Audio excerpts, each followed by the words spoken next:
Hello student, आज हम पढ़ेंगे सिंथेसिस में सिंपल सेंटेंस बनाना। सिंथेसिस में जैसा कि हमने बताया था 3 प्रकार के सेंटेंस होते हैं, सिंपल सेंटेंस, कॉम्प्लेक्स सेंटेंस और कंपाउंड सेंटेंस। इस समय हम लोग सिंपल सेंटेंस पढ़ रहे हैं, जिसमें हमने सिंपल में पहला पार्ट पढ़ा दिया था, पार्टिसिपल का प्रयोग। आज जो हम पढ़ने जा रहे हैं वो है इन्फिनेटिव का प्रयोग। इसमें अभी आपको 7 से 8 पहचान पढ़ने हैं, जिसका सिंपल इजीली बनाया जा सकता है। आज हम लोग पढ़ेंगे इन्फिनेटिव का प्रयोग, use of infinitive in synthesis. जानकारी के लिए बता दें, इन्फिनेटिव फाइनाइट वर्ब के फर्स्ट फॉर्म के पहले टू लगाने से बनता है। यानी जब भी हम वर्ब के पहले टू लगा देते हैं तो वह इन्फिनेटिव सेंटेंस कहलाता है।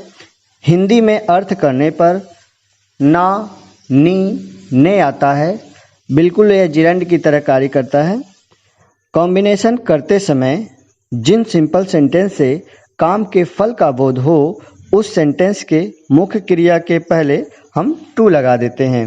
इसमें प्रायः एक ही सब्जेक्ट दोनों वाक्य में मिलते हैं। ध्यान दीजिए, 2 चीज़ें बहुत अहम है यहाँ पे। ऐसे वाक्यों में 2 सेंटेंस में सब्जेक्ट सेम होता है और पहले वाले सेंटेंस में रीजन दिखाया जाता है और दूसरे वाले सेंटेंस में परिणाम बताया जाता है।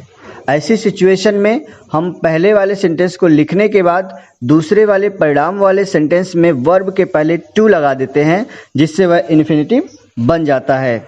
जैसे जानकारी के लिए एक एग्जाम्पल हम यहाँ पे डाल दे रहे हैं। जैसे एग्जाम्पल है, I went to the market full stop, I wanted to buy a book. देखिए, दोनों सेंटेंस में वाक्य का सब्जेक्ट सेम है, इसमें भी आई है और इसमें भी आई है। तो I went to the market, I wanted to buy a book means मैं बाजार गया, मैं किताब खरीदना चाहता था। तो जब दोनों को कंबाइन करेंगे तो इसका हिंदी मीनिंग जो होगा, मैं बाजार किताब खरीदने के लिए गया। यानी ने के लिए ना, नी, ने एक पहचान मिलेगा। अब इसी प्रकार इसे हम कंबाइन कर देंगे तो हो जाएगा I went to market to buy a book. इसी प्रकार और भी एग्जाम्पल शो कर दे रहे हैं। जैसे लिखा हुआ है, he took a knife, he wanted to kill the hen। अब यहाँ ऑलरेडी टू दूसरे वाले में दिया हुआ है। तो पहला वाला जो सेंटेंस है, इसमें रीजन बता रहा है कि उसने चाकू लिया, he wanted to kill the hen, यह उसका परिणाम है, वह मुर्गी को मारना चाहता था। तो मुर्गी को मारने के लिए उसने एक चाकू लिया। तो आप लिखेंगे he wanted a knife to kill the hen। इसी प्रकार एक सेंटेंस ऐसा होता है जो प्रायः एग्जाम में आते हैं और इसे आप अच्छी तरह से समझ लें। ये पेपर में आपको इजीली मिल जाएंगे इन्फिनेटिव का प्रयोग। जैसे सेंटेंस लिखा होगा, ही is very week full stop, he can not walk. वह बहुत कमज़ोर है, वह चल नहीं सकता। अब इसे हम इन्फिनेटिव बनाएंगे तो कैसे बनाएंगे?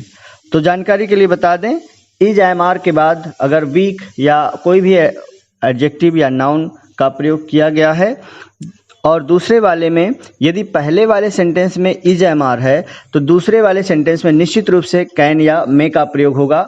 और यदि पहले वाले सेंटेंस में वाज वेयर है, पास्ट टेंस में है, तो दूसरे वाले में कुड या माइट का प्रयोग होगा। तो इसे TOO वाला जो रूल्स होते हैं उसके अकॉर्डिंग हम इसको चेंज कर देंगे। मतलब he is very weak, he can not walk. इसको जब हम बदलेंगे तो हो जाएगा he is too weak, TOO। ध्यान दीजिए, इसी पे आपको फोकस करना है। इस तरह के सेंटेंस में हम TOO का प्रयोग करेंगे, ही इज टू वीक। अब इसके बाद जो इन्फिनेटिव बनाएंगे उसी क्रम में टू लगा देंगे। तो he is too weak to walk. एक और इसी प्रकार दे रहे हैं। अब ये तो इसमें तो हम इजीली समझ जाते हैं बिकॉज दोनों में सब्जेक्ट सेम है। लेकिन कई बार ऐसा होता है कि सेम सेंटेंस ऐसे ही होते हैं लेकिन एक में सब्जेक्ट नहीं दिया जाता है, उसमें हम दूसरी विधि से बनाएंगे। जैसे उदाहरण है, this book was very difficult, this book was very difficult, she could not understand. अब इस एग्जाम्पल में दोनों सेंटेंस में सब्जेक्ट अलग अलग हैं, लेकिन टॉपिक वही है। देखिए इस वाले में वाज के बाद वेरी डिफिकल्ट लिखा हुआ है, वाज के बाद लगा हुआ है वेरी, और वहाँ था इसके बाद वेरी लगा हुआ था।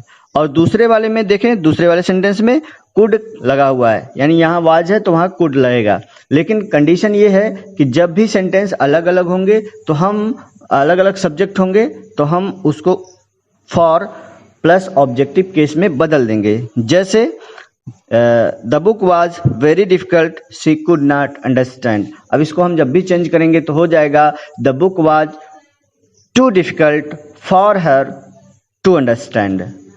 आई होप आप लोगों को समझ में आया होगा। इसको इसी तरह से आप बदलेंगे, यानी अगर सेम सब्जेक्ट होगा तो हमें वहाँ फॉर लगाने की नीड नहीं पड़ेगी, और यदि सब्जेक्ट अलग अलग है, किसी एक व्यक्ति को कहा गया है, तो हम वहाँ फॉर लगाकर उसका ऑब्जेक्टिव केस लिख देंगे। इसी प्रकार इसको बनाएंगे। नीचे आपकी प्रैक्टिस सेट के लिए कुछ एक्सरसाइज दिए गए हैं, इसे आप लोग प्रैक्टिस करें, बनाने की कोशिश करें, और आई होप आप लोग अच्छा करेंगे। चलते चलते एक बार और रिमाइंड करा दें, आप देख रहे हैं शफीक क्लासेस। यदि आप चैनल पर नए हैं तो चैनल को सब्सक्राइब कर लें, बेल आइकन को प्रेस कर लें, एक लाइक ज़रूर कर दें और अपने दोस्तों को शेयर भी कर दें।